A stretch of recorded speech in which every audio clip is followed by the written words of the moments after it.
सर्वभाषा सागरिक दूध की मानता सर्वो पर हो जाते हुए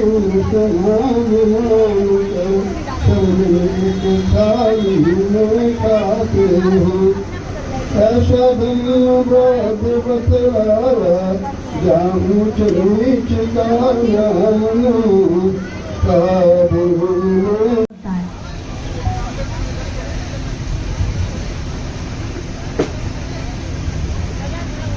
मैं पत्थर पूजा ना करूं, मैं पत्थर पूजा ना करूं, मेरा गौतम में विश्वास में बहुजन की लाडली, मेरा गौतम में विश्वास में बहुजन की लाडली, मैं पत्थर पूजा ना करूं, मैं पत्थर पूजा ना करूं, मेरा गौतम में विश्वास में वो उनकी लाडली, मैं बहुजन की लाडली, जेठ ससुर मेरे देवता,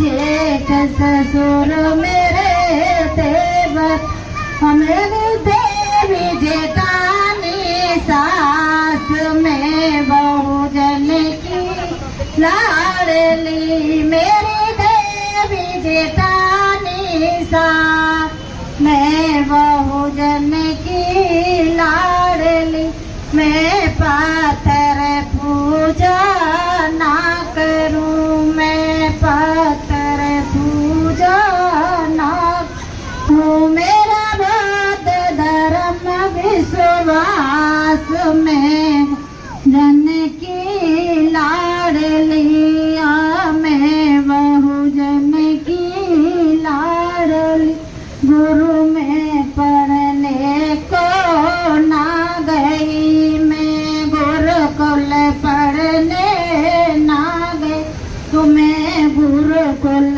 पढ़ने ना गई, मैंने किया विद्यालय टॉप में बहुजन की लाडली, मैंने किया विद्यालय में टॉप में बहुजन की लाडली, मैं पत्थर पूजा ना करूं, मैं पत्थर पूजा ना करूं, मेरा बौद्ध धर्म विश्वास में बहुजन की लाडली, मैं वंदना दोनों समय करूं, मैं वंदना दोनों समय करूं, बाबा साहब को मानो बारे मास में बहुजन की लाडली, बाबा साहब को मानो बारे मास में बहुजन की लाडली, मैं पत्थर पूजा ना करूं, मैं पत्थर पूजा ना करो, मेरा बौद्ध में विश्वास में बहुजन की लाडली, मैं बहुजन की लाडली, मैं पाखंडों में ना फंसूं, मैं पाखंडों में ना फंसूं, क्यों कर मेरे मन में बौद्ध का ज्ञान में बहुजन की लाडली, मेरे मन में बौद्ध का ज्ञान में बहुजन की लाडली, मैं पत्थर पूजा ना करूं, मैं पत्थर पूजा ना करूं, मेरा बौद्ध धर्म में लाडली हो मेरे घर में शराबी ना घुसे, मेरे घर में शराबी ना घुसे, ना खामे अंडा मांस में बहुजन की लाडली, ना खामे अंडा मांस में बहुजन की लाडली।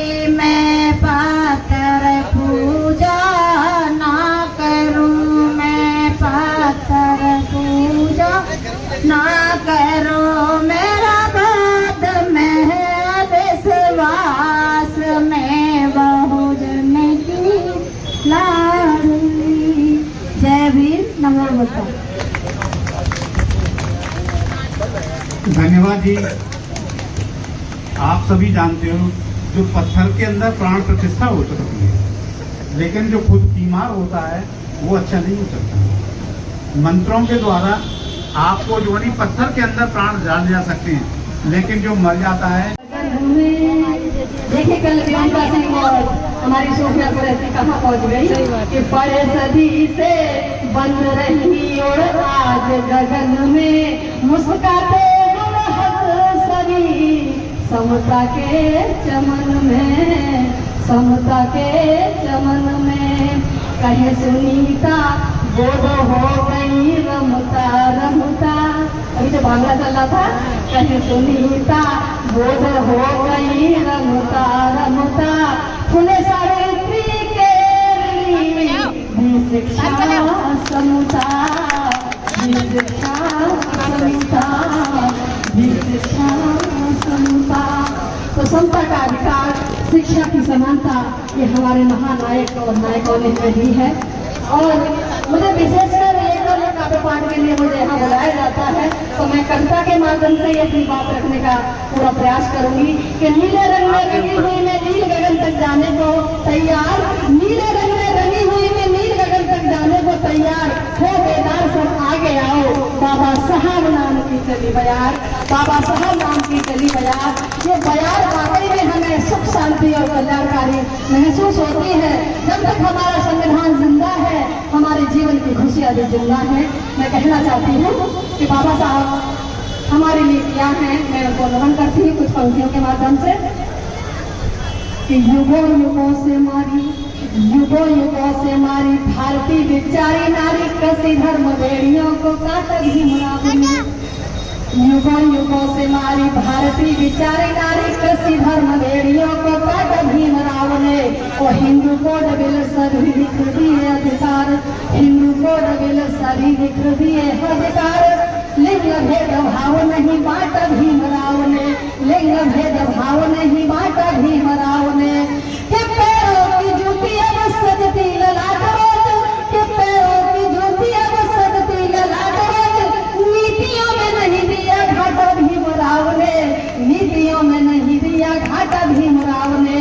और अवन से कमर में उड़ने को पंख दिए, अवन से कमर में उड़ने को पंख दिए, और पाखंडी का फूल दिया चाटा भीमराव ने, पाखंडी का फूल दिया चाटा भीमराव ने। जो लोग पाखंड में हमें जकड़ करके कहना चाहते थे, बाबा साहब ने उनको ये तमाचा लगाया कि नहीं हमारी महिलाएं वहां तक जा सकती है। अभी ताजा उदाहरण हमने देख ही लिया है कि हम क्या कर सकती हैं। मैं और कुछ कहना चाहती हूँ कि बाबा साहब, सावित्रीबाई फुले और वो सभी महानायक नायिकाएं जिन्होंने हमारी तरह इतनी अच्छी जिंदगी नहीं जी, लेकिन हमको अच्छी जिंदगी दी। हम उनकी हमेशा कर्जदार हैं और रहेंगी। कितनी ही पीढ़ियां उनके दिल से उड़ रही थी। मैं कहना चाहती हूँ कल के कार्यक्रम में रात मुझे भरतपुर जाना पड़ा, वहाँ बहुत ही अच्छा कार्यक्रम था। एक भैया बाबा साहब के जयकारे बड़े जोर जोर से लगा रहे थे और कौवे के रसे में कुर्सी से अब मुझे बहुत सोचना पड़ा उस बात पर। और वो इस बात को भड़क गए कि सभी ने पानी पी लिया, और उन्हें पहले गुजारिश ये कर दी कि हमारे भाई बहन जो है वो बार बार पानी पी करके, पानी मांग करके व्यवधान पैदा न करें। तो वो भड़क गए कि आप पानी पियोगे, हम पानी न पिए। तो हमने कहा कि भैया हम पीना बंद कर देंगे, बताइए क्या आप पीना बंद कर देंगे? वो भड़कते गए। तब मुझे याद आती है कि हम बाबा साहब को तो मानते हैं, बाबा साहब की कतई नहीं मानते। ये हमारे लिए बहुत परेशानी का कारण है कि बस एक शाम हमको याद आई भीम की। हम इतना ही कर पाते हैं कि बस एक शाम हमको याद आई भीम की, हर कुर्बानी हमसे यूं भुलाई भीम की। ऐसा फरामोश होके चूर हो गए, सोचा नहीं कि इधर से बना के लाऊं सामने। पढ़ाई भीम की, पढ़ाई भीम की, हाँ पढ़ाई भीम की। तो सभी लोग परंपराओं से निकलने के लिए बाबा साहब की मानना बहुत जरूरी है। और आज का दिन संकल्प लेने का दिन है, सिर्फ जश्न मनाने का नहीं है, नाचने गाने का नहीं है, पूरी हलवा खाने का नहीं है। हमें आज पुनः संकल्प लेना पड़ेगा कि आज से 2600 वर्ष पूर्व बुद्ध ने जो नींव रखी, भारत में महिला और पुरुषों की समानता की, लिंग भेदभाव को खत्म करने की, जाति प्रथा को खत्म करने की, उसको बचाना कैसे है, ये बचाना हमारे लिए बहुत ज्यादा जरूरी हो जाता है। जब संविधान बचाने की बात आती है तो कहीं न कहीं हमारे महापुरुषों के संदेश को बचाने की बात आती है। तो मैं कहना चाहती हूँ, तब मैंने बाबा से कहा कि आप पानी के लिए ऐसे बात कर रहे हो, क्या आपको मालूम है कि पानी के लिए बाबा साहब ने क्या क्या किया? हमें कैसे आज इतना बिस्लरी का पानी पीने को मिल पा रहा है, वो भी ठंडा और एक ही जगह पे बैठ करके उपलब्ध हो पा रहा है।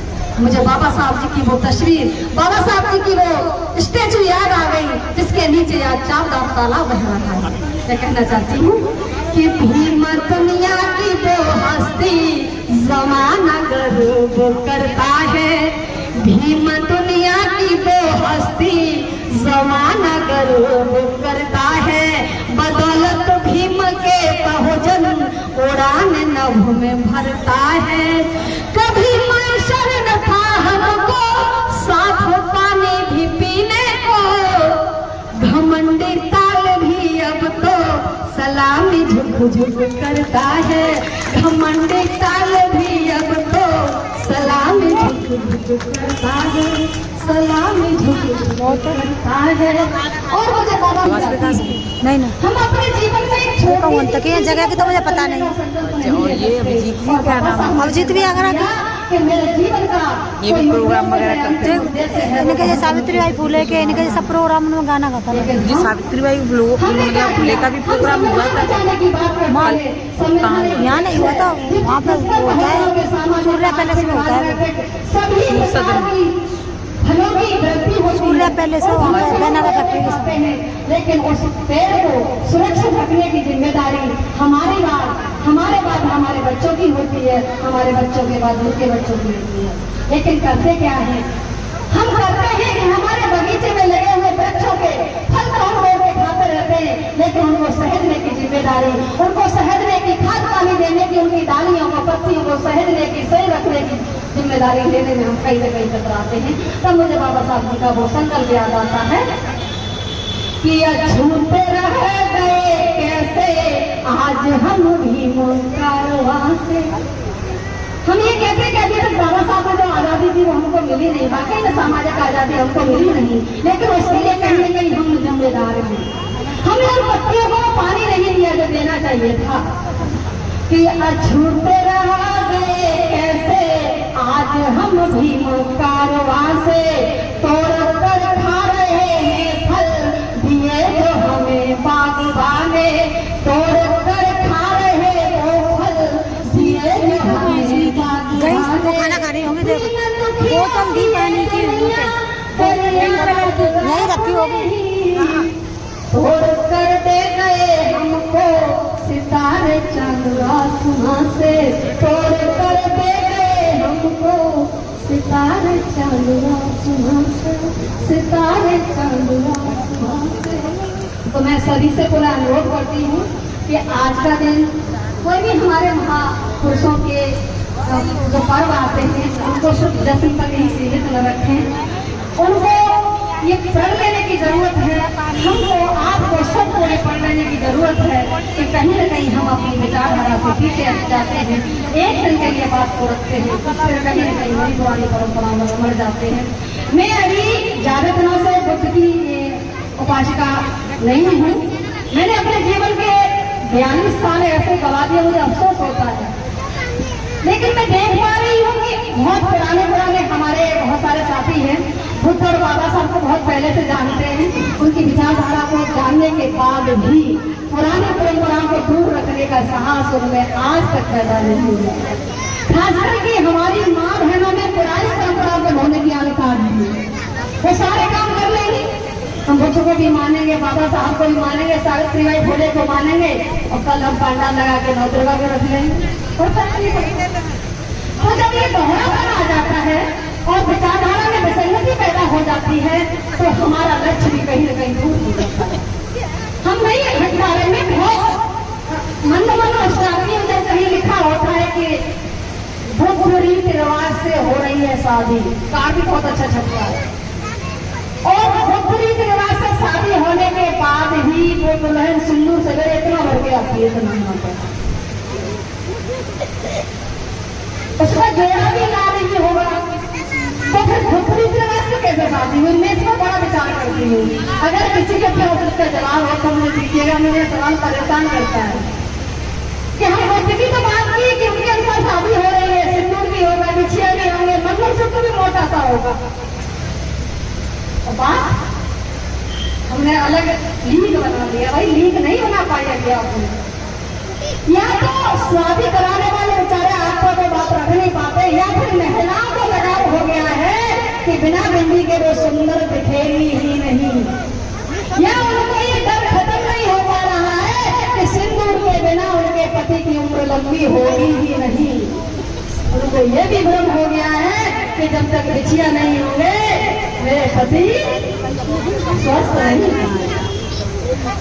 तो मैं सवाल का जवाब चाहती हूँ। मेरे बीच में हमारे मार्गदर्शक बैठे हुए हैं, क्या ये आपका भी प्रश्न है? मेरा तो हमेशा रहता है, मैं समझ नहीं पाती हूँ। मेरे विद्यालय में एक शिक्षिका थी, मैं अभी